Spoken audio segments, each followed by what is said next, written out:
Она улыбалась перед камерой, как всегда.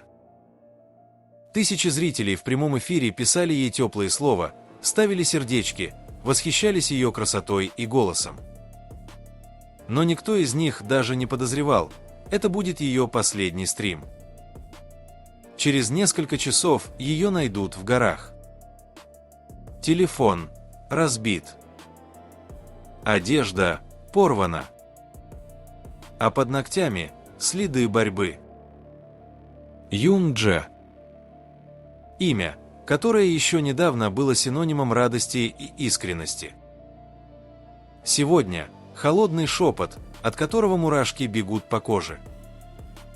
Что произошло на самом деле? Несчастный случай?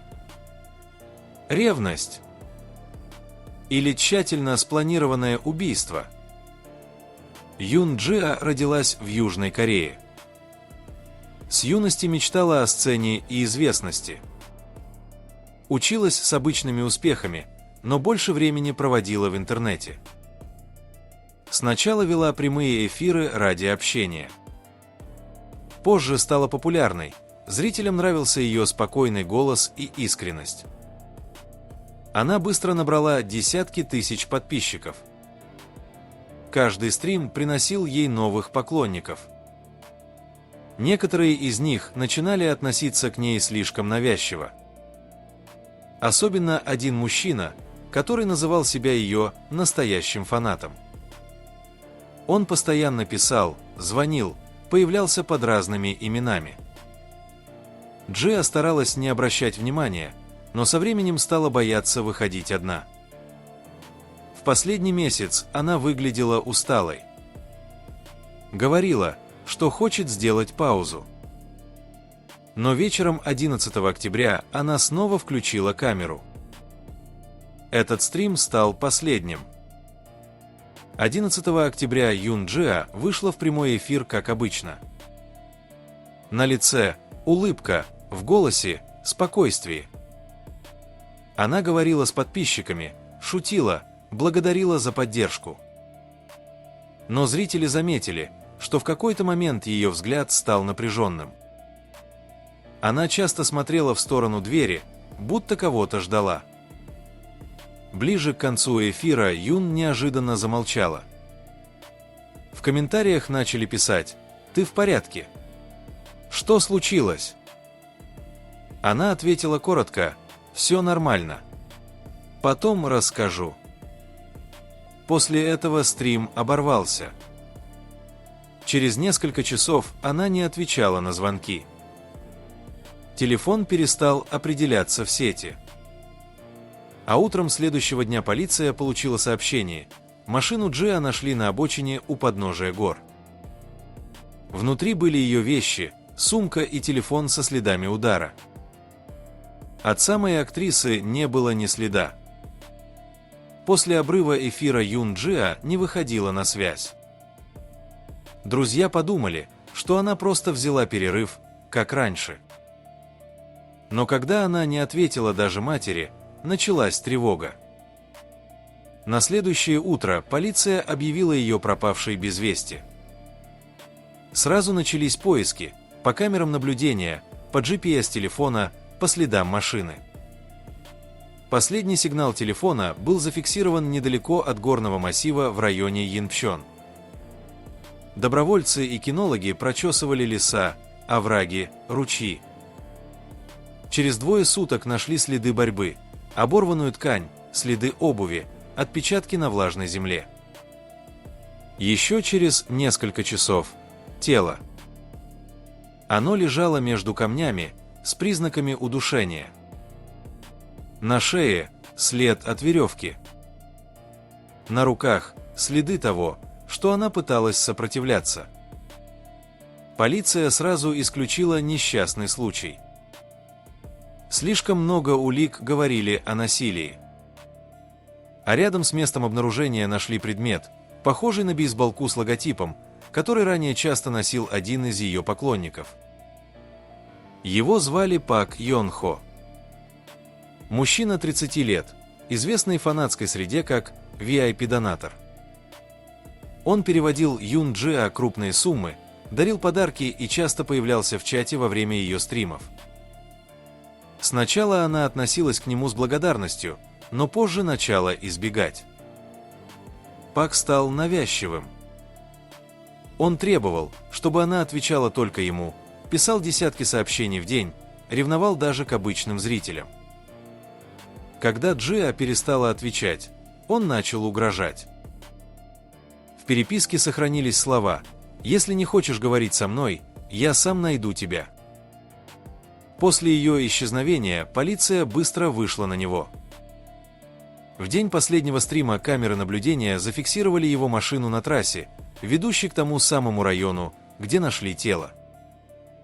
Позже экспертиза показала, что на его обуви были частицы почвы, совпадающие с почвой из места преступления.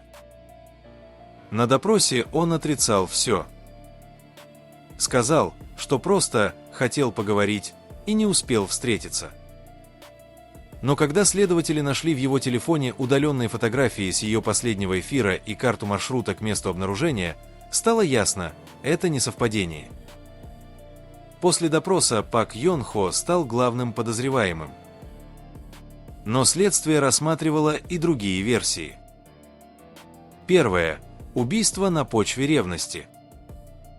Он мог приехать к ней, чтобы заставить вернуть внимание, а спор закончился насилием.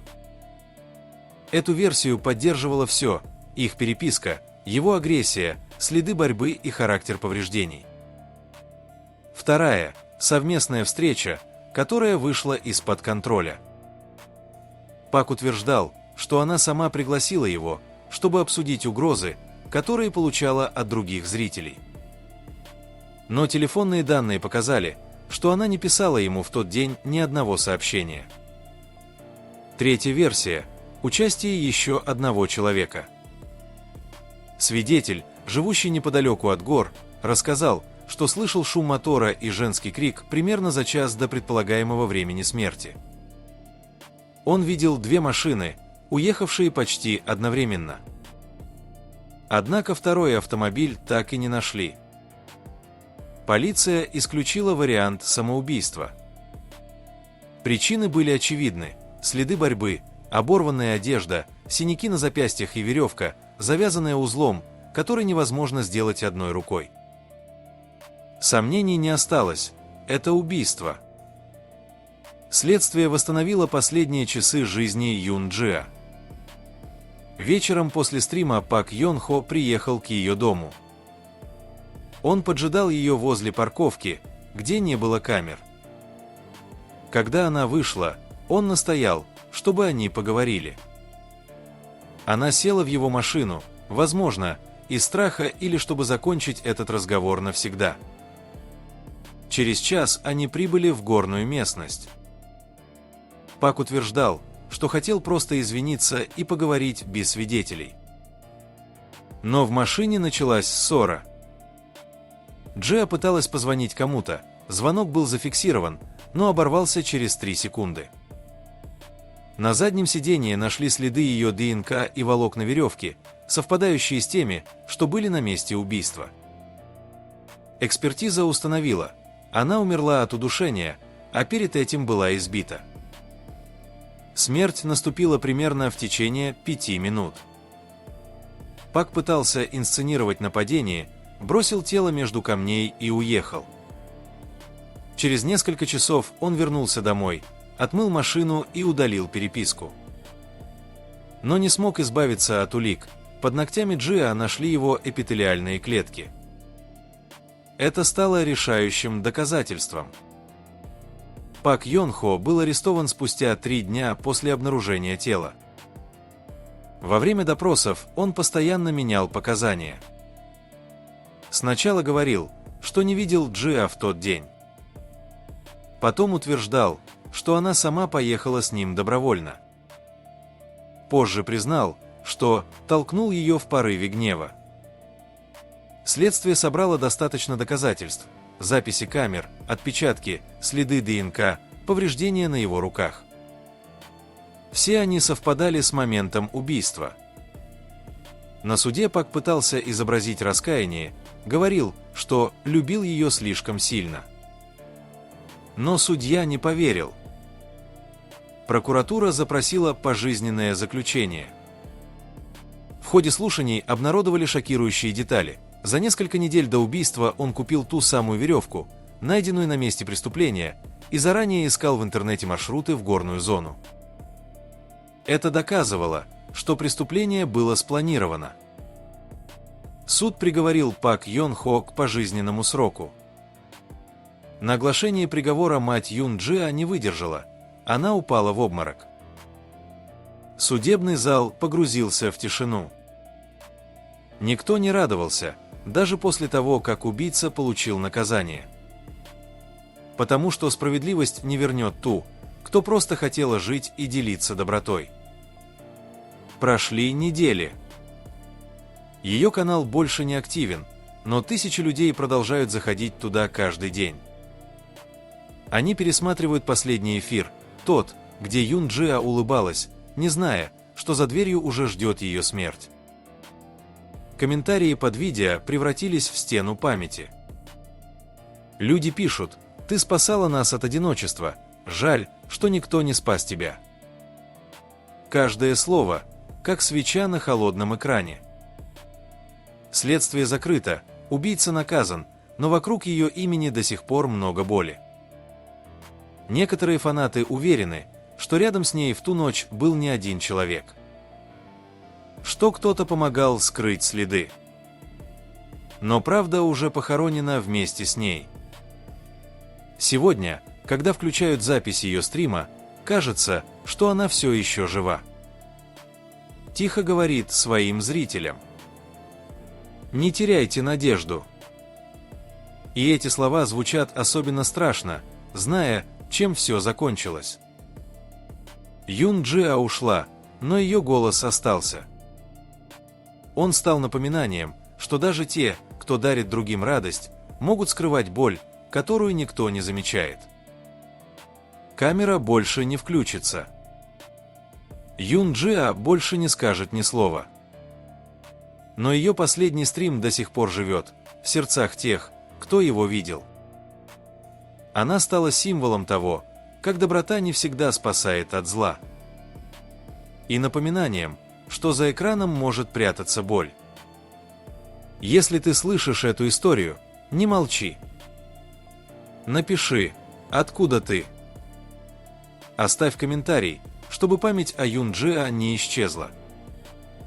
Пусть люди со всего мира соберутся здесь. Чтобы ее имя не растворилось в тишине. Потому что пока о ней говорят, она жива.